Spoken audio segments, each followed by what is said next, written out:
Guys ভাই এরকম ভাবে আমাদের বাইকের চাকাটাকে খুলে নিচ্ছে কেন?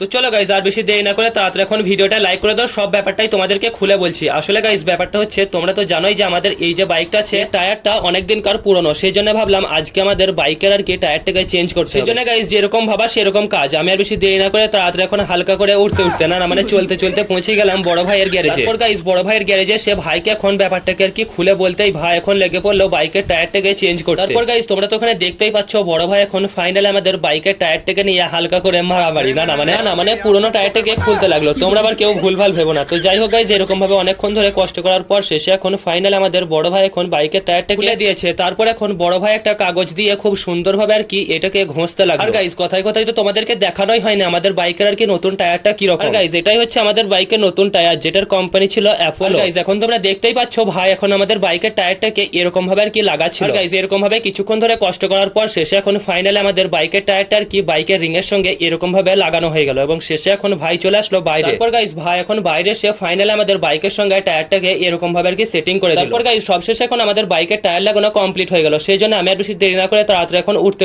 না মানে চলতে চলতে পৌঁছে গেলাম আমার বাড়িতে।